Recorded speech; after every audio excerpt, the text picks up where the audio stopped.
सादर करीत आहोत विभूतिभूषण बॅनर्जी लिखित पथेर पांचाली या मूळ बंगाली कादंबरीचा मराठी अनुवादक डॉक्टर प्रसाद ठाकूर. आज ऐकूया भाग 53, मनोहर निश्चंडीपूर. एप्रिल महिन्यात हरिहरनं निघायची सगळी तयारी केली. सोबत नेणं शक्य होणार नाही असं साहित्य त्यानं विकून टाकलं आणि त्यातून लहान सहान देणी भागवून टाकली. फणसाच्या जुन्या लाकडापासून तयार केलेला मोठा पलंग, मोठा लाकडी पेटारा आणि आणखीही बरंचसं लहान मोठं लाकडी सामान त्याने सरळ विकूनच टाकलं. ते गाव सोडून निघाले आहेत म्हटल्यावर बरेच लोक अगदी जथ्याने त्यांचं सामान विकत घ्यायला जमले होते. गावातली वृद्ध माणसं हरिहरला भेटायला म्हणून आली. त्यांनी आपल्या परीनं हरिहरचं मन वळवायचा खूप प्रयत्न केला. त्यांचं म्हणणं पडलं की आपल्या गावात खूप स्वस्ताई आहे. दूध, मासे या वस्तू इतक्या स्वस्तात इतरत्र कुठेही मिळत नाहीत. या गोष्टीला अपवाद ठरला तर तो फक्त राजकृष्ण सान्याल. सर्वजयाला सावित्री समारंभाचं निमंत्रण द्यायला आला असताना या विषयावर भरभरून बोलत तो म्हणाला, अहो, निश्चंडीपूर सोडू नका असं म्हणायला इथं आहेच काय? निदान मी तरी तुम्हाला मुळीच अडवणार नाही. शिवाय माणसानं एकाच ठिकाणी गाडून घेणं चांगलं नसतं. त्यामुळे तुम्ही संकुचित मनोवृत्तीचे होता. तुमचं मन, तुमचे विचार व्यापक होऊ शकत नाहीत. हे मी माझ्या अनुभवानं सांगतो. देवाची इच्छा असेल तर मीही लवकरच चंद्रनाथाच्या यात्रेला जाऊन यावं म्हणतो. रानुदीला ते वृत्त कळताच ती अपूला भेटायला आली. अपू, हे मी काय ऐकते? लोक म्हणतायत की तुम्ही गाव सोडून निघालात म्हणून. ते खरं नाही आहे ना? हो ना अपू? होय. दुर्दैवानं ते खरंच आहे ग रानुदी. खोटं वाटत असेल तर आईला विचार, अपू म्हणाला. परंतु रानुदीचा त्यावर मुळीच विश्वास बसला नाही. तिला ती कल्पनाच मुळात अशक्य कोटीतील वाटत होती. त्यामुळे ती शेवटी सर्वजयाकडे गेली. सर्वजयानं ते सगळं खरंच आहे म्हणून सांगितल्यावर मात्र ती थक्कच झाली. अपूला बाहेर अंगणात बोलावून घेऊन ती म्हणाली, कधी जाणार आहात रे अपू तुम्ही? येत्या बुधवारच्या पुढील बुधवारी. आणि पुन्हा कधीच का परत येणार नाही? रानुदीचे डोळे आसवानी डबडबून आले होते. ती पुढे म्हणाली, का रे अपू, आपलं निश्चंडीपूर फार मनोहर असं गाव आहे असं तू नेहमी म्हणायचास. अशी नदी, सुंदर शेतं, छान कुरणं कुठेही नाहीत असं म्हणून सांगायचास. आणि तरीही हे सगळं सोडून तू कसा रे जातोस अपू? मी काय करू ग रानुदी, यात माझा काहीही दोष नाही. मला मुळीच जावंसं वाटत नाही आहे. ते सगळं बाबांनीच ठरवलंय. ते म्हणतात की इथं राहणं फार कठीण झालंय. पण रानुदी, मी माझ्या सगळ्या गोष्टींच्या वया तुला देऊन जाईन हां. आणि बरं का रानुदी, मी मोठा झाल्यावर कदाचित आपली भेट होईल सुद्धा. माझ्यासाठी लिहित होतास ती गोष्ट अजून पूर्ण झाली नव्हती. शिवाय तिच्यावर तू तुझं नावही घातलेलं नाहीस काय रे अपू? रानुदीच्या पापण्यात साकळून आलेले अश्रू घळघळा तिच्या गालावर उघळू लागले.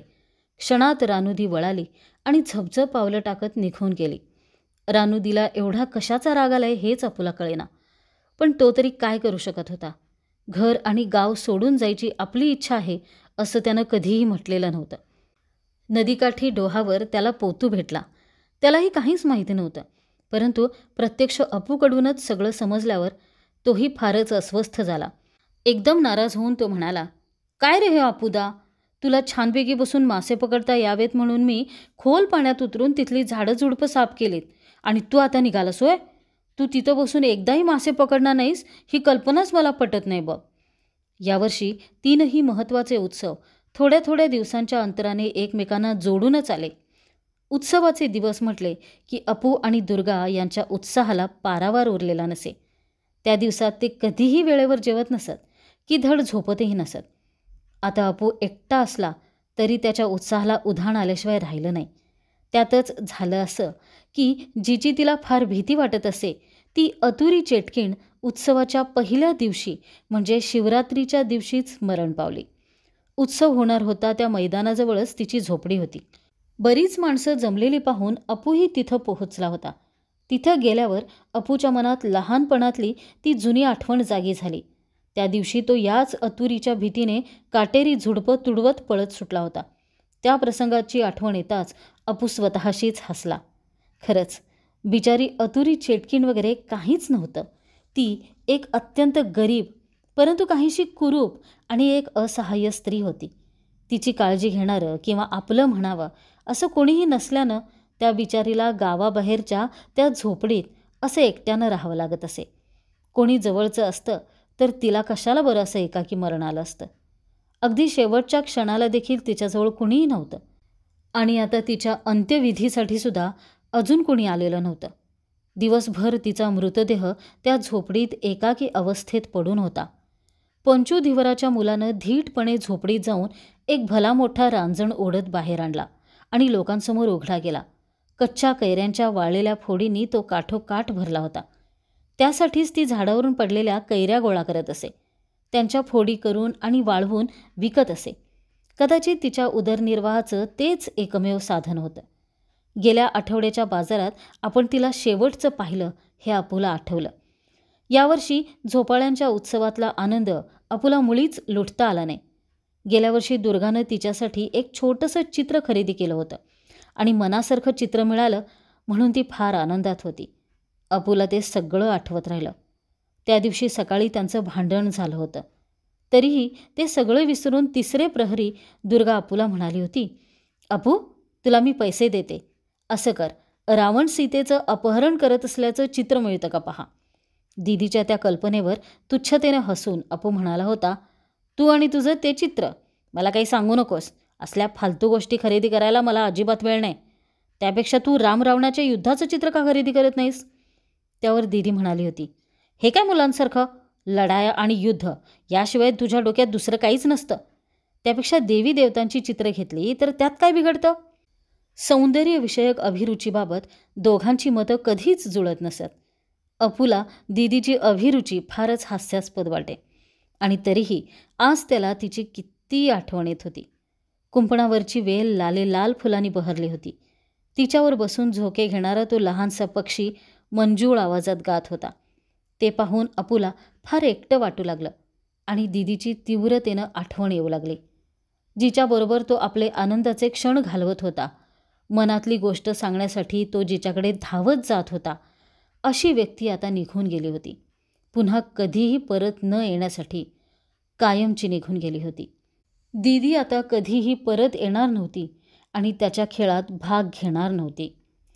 जत्रेत कोणीतरी कर्णमधुर अशी बासरी वाजवत होतं. निश्चितच तो हरानच असणार हे अपून ओळखलं. कोवळ्या वेळूंपासून तयार केलेल्या बासऱ्या टोपलीत ठेवून तो विकत उभा असे आणि जाहिरात म्हणून एक बासरी वाजवत असे. अपून 1.5 पैशाला एक बासरी विकत घेतली. ती अपूच्या हातात देताना हरान म्हणाला, "काय रे अपू, तुम्ही गाव सोडून निघालात म्हणे? कुठं जाताय?" "हो हो, जाणार आहोत. पण हरांदा, बासरी कशी वाजवायची ते सांग ना. कोणत्या छिद्रांवर बोटं ठेवायची बरं?" जत्रा आटोपून घरी परत येताना अपूला एकच प्रश्न पडला होता. बनारसला खरंच अशा जत्रा भरत असतील? आणि जर का भरत नसतील तर मग मी दरवर्षी बाबांकडे हट्ट धरणार, "बाबा, मला जत्रा बघायची आहे. आपण आपल्या गावाला जाऊया." ते काही असो, जत्रेच्या दिवशी 2 दिवस का होईना आपण आपल्या निश्चंडीपूरला जरूर येणार. उत्सव संपल्यावर दुसऱ्या दिवशी सामानाची बांधाबांध सुरू झाली. कारण दुसऱ्या दिवशी तिसरे प्रहरी त्यांनी निश्चंडीपूर सोडायचं ठरवलं होतं. त्याच दिवशी संध्याकाळी सर्वजया अपूसाठी गरमागरम पराठे भाजत होती आणि जसजसे ते भाजले जात होते तसतसे अपूच्या ताटात टाकत होती. बाहेर नीलमणी रे यांच्या ओसाड अंगणातील माडांच्या झावळ्या चंद्रप्रकाशात चकाकत होत्या. ते दृश्य पाहून अपूचं मन दुःखानं भरून आलं. कित्येक जुन्या आठवणींनी त्याच्या मनात गर्दी केली. एकीकडे नव्या ठिकाणी जाण्याच्या आकर्षणानं झपाटलेला अपू निरोपाचा दिवस जवळ येऊ लागला तसतसा फार हळवा होत गेला. आपल्याला आवडणाऱ्या गावाला निरोप देणं हे इतकं सोपं नाही हे त्याच्या पुरतं लक्षात आलं होतं. याच घरात त्याचं बालपण गेलं होतं. इथेच ते वेळूबन होतं. त्याची आवडती आमराई होती. नदीचा सुंदर असा किनारा होता आणि जिथं त्यानं आपल्या दीदीसोबत आयुष्यातलं पहिलं वनभोजन केलं होतं ते सुंदर आणि छानदार अंगणही तिथंच होतं. आपण जाणार आहोत तिथं असे उंचच उंच माड असतील का असा प्रश्न त्याला पडला. त्याला आठवतं तेव्हापासून शीतल चंद्रप्रकाशात माडांच्या झावळ्या कशा चकाकतात हे तो पाहत आला होता.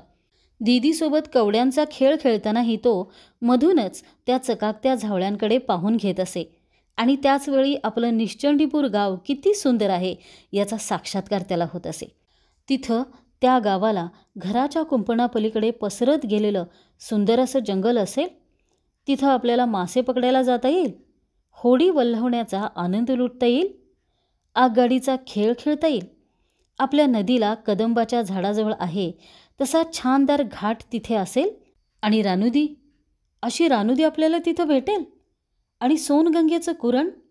खरंच या सगळ्या गोष्टी तिथं असतील आणि नसतील तर त्या या सगळ्या सुंदर गोष्टी मागे सोडून आपण कशासाठी निघालो आहोत?